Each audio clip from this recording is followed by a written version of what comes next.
नमो भगवते वासुदेवाय। हरे कृष्ण, जय श्री राधा। पाप मोचनी एकादशी की आप सभी भक्तजनों को हार्दिक शुभकामनाएं। भगवान श्री हरि विष्णु की असीम कृपा आप और आपके पूरे परिवार पर सदैव बनी रहे, ऐसी हमारी भगवान के चरणों में विनम्र प्रार्थना है। पाप मोचनी एकादशी की इस पावन प्रातःकालीन बेला में हम सब भगवान के श्री चरणों में यही याचना करते हैं कि हमें केवल भौतिक सुख समृद्धि ही नहीं, बल्कि इस दुर्लभ मानव जीवन का सबसे अनमोल रत्न अपनी शुद्ध भक्ति भी प्रदान करे।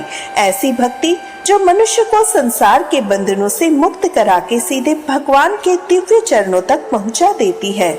भक्तजनों, अब सुनिए पाप मोचनी एकादशी की पावन कथा।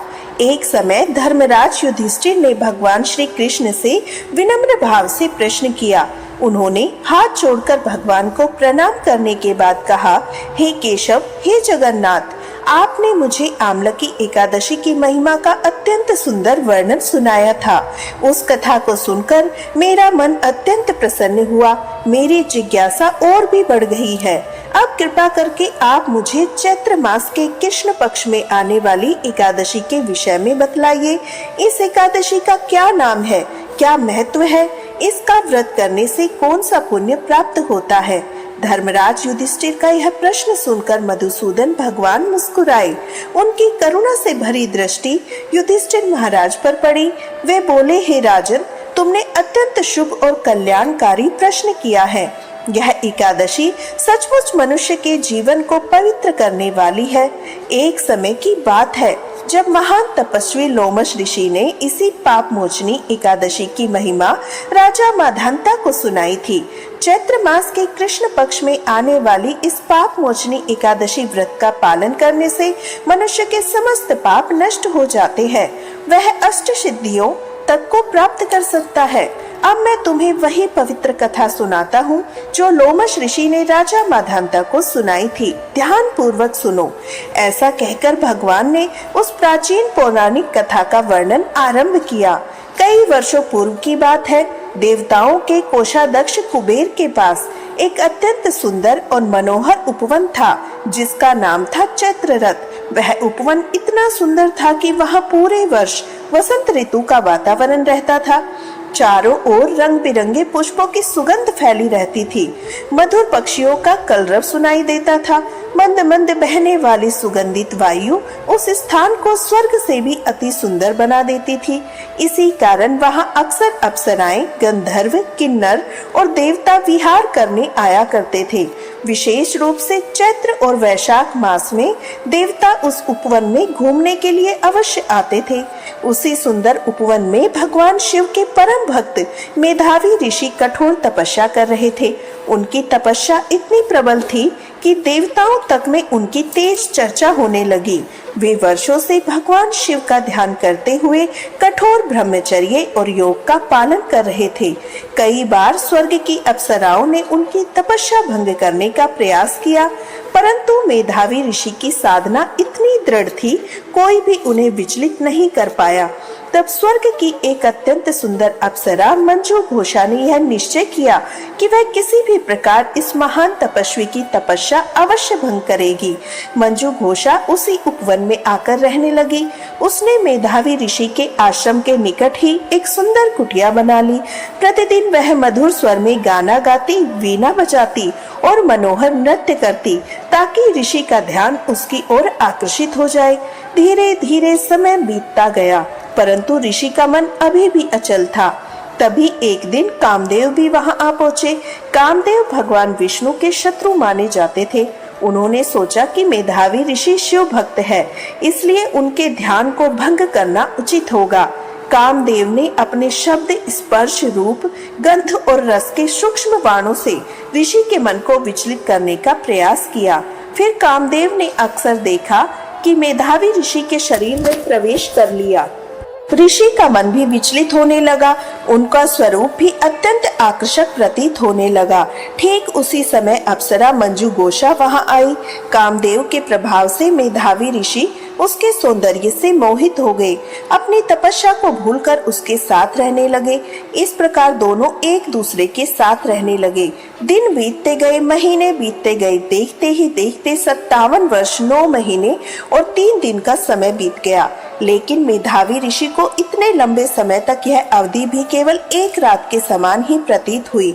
जब मंजू घोषा ने देखा ऋषि अब पूरी तरह उनके मोह में पड़ चुके हैं, तो उसने स्वर्ग वापस लौटने का निश्चय किया। फिर उसने एक दिन विनम्रता से ऋषि से कहा, हे ऋषिवर, अब मुझ पर कृपा करें, मुझे स्वर्ग लौटने की अनुमति दे। लेकिन ऋषि बोले, हे सुंदरी, तुम अभी अभी तो आई हो, अभी तो बस संध्या हुई है, आज रात्रि यहीं ठहर जाओ, प्रातः काल चली जाना।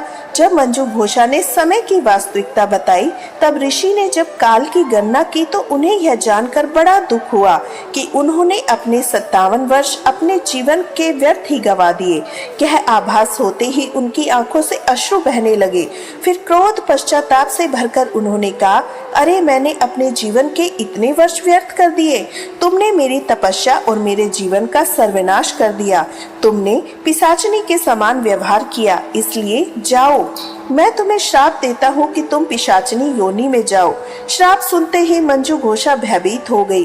वह ऋषि के चरणों में गिरकर रोने लगी। हे ऋषिवर, मुझ पर दया करें, मुझे इस श्राप से मुक्त होने का कोई उपाय बताएं। तब मेधावी ऋषि ने कहा, मैं अपना श्राप वापस तो नहीं ले सकता, लेकिन अगर तुम चैत्र मास के कृष्ण पक्ष में आने वाली पाप मोचनी एकादशी का व्रत श्रद्धा से करोगी तो तुम इस पिशाच योनि से मुक्त हो जाएगी। इसके बाद मेधावी ऋषि अपने पिता चवन ऋषि के आश्रम में गए, अपनी पूरी कहानी उन्हें कह सुनाई, जिसे सुनकर चवन ऋषि ने कहा, हे पुत्र, तुमने तो बड़ी भारी गंभीर भूल की है, लेकिन इसका प्रायश्चित संभव है। तुम भी श्रद्धा से पाप मोचनी एकादशी का व्रत करो, इससे तुम्हारे सभी पाप नष्ट हो जाएंगे। तब मेधावी ऋषि ने अत्यंत श्रद्धा से इस एकादशी का व्रत किया। वे अपने सभी पापों से मुक्त हो गए। उधर मंजू घोषा ने भी इस व्रत को किया। उसे भी पिशाच योनि से मुक्ति मिल गई। वह पुनः अपने स्वर्गीय दिव्य स्वरूप को प्राप्त कर स्वर्गलोक को वापस लौट गई। कथा समाप्त करते समय लोमश ऋषि ने राजा मधांता से कहा, हे राजन, जो भी भक्त इस पाप मोचनी एकादशी का व्रत करता है या इसकी कथा का श्रवण करता है, उसके जीवन के सभी पाप नष्ट हो जाते हैं। यह व्रत इतना पवित्र है कि इसके प्रभाव से मनुष्य को 1000 गायों के दान के बराबर पुण्य प्राप्त होता है। इस दिन भक्तों को हरे कृष्ण महामंत्र का अधिक से अधिक जाप करना चाहिए। पूर्ण उपवास रखते हुए भगवान श्री कृष्ण का स्मरण करना चाहिए। कथा समाप्त। सभी प्रेम से बोलिए पाप मोचनी एकादशी की जय। श्री हरि विष्णु भगवान की जय।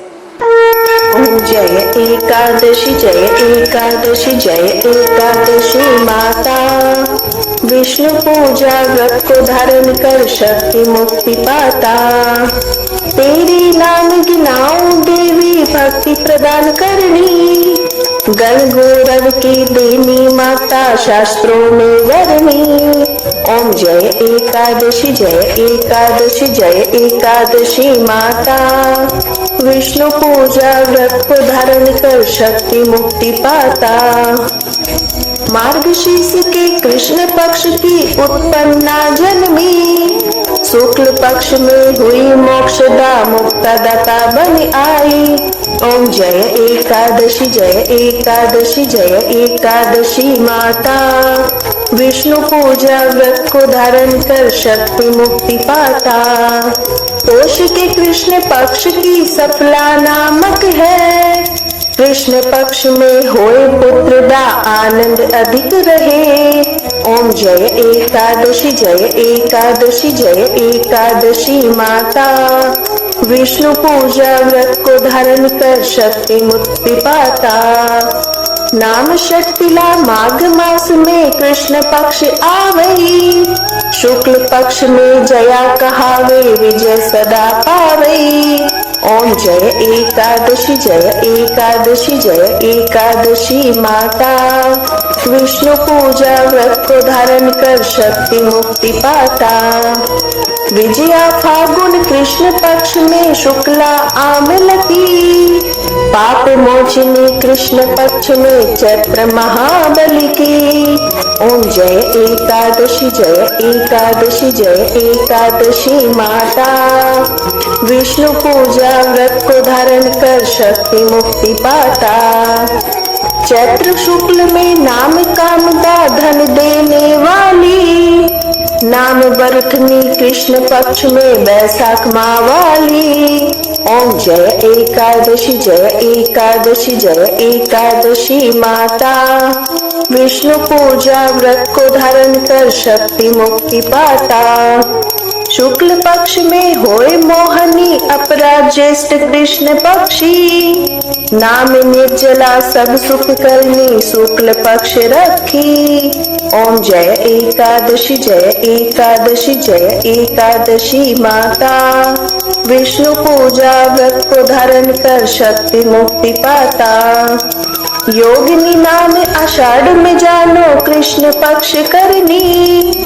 देव शयनी नाम कहायो शुक्ल पक्ष धरनी। ओम जय एकादशी जय एकादशी जय एकादशी माता। विष्णु पूजा व्रत को धारण कर शक्ति मुक्ति पाता। कामिका श्रावण मास में आवे कृष्ण पक्ष कहिए। श्रावण शुक्ला होए पवित्रा आनंद से रहिए। ओम जय एकादशी जय एकादशी जय एकादशी माता। विष्णु पूजा व्रत को धारण कर शक्ति मुक्ति पाता। अजा भाद्रपद कृष्ण पक्ष की परिवर्तनी शुक्ला। इंद्रा आश्विन कृष्ण पक्ष में व्रत से भवसागर निकला। ओम जय एकादशी जय एकादशी जय एकादशी माता। विष्णु पूजा व्रत को धारण कर शक्ति मुक्ति पाता।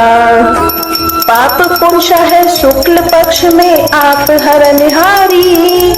रमा मास कार्तिक में आवे सुखदायक भारी। ओम जय एकादशी जय एकादशी जय एकादशी माता। विष्णु पूजा व्रत को धारण कर शक्ति मुक्ति पाता।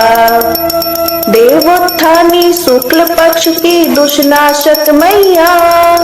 पावन मास में करूं विनती पार करो नैया। ओम जय एकादशी जय एकादशी माता। विष्णु पूजा व्रत को धारण कर शक्ति मुक्ति पाता। परमा कृष्ण पक्ष में होती जन मंगल करनी। शुक्ल मास में होए पद्मनी दुख दारिद्र हरनी। ओम जय एकादशी जय एकादशी जय एकादशी माता। विष्णु पूजा व्रत को धारण कर शक्ति मुक्ति पाता। जो कोई आरती एकादशी की भक्ति सहित गावे। जन गुरुदिता स्वर्ग का वासा निश्चय वह पावे। ओम जय एकादशी जय एकादशी जय एकादशी माता। विष्णु पूजा व्रत को धारण कर शक्ति मुक्ति पाता। ओम जय श्री हरि। एकादशी माता की जय। विष्णु भगवान की जय।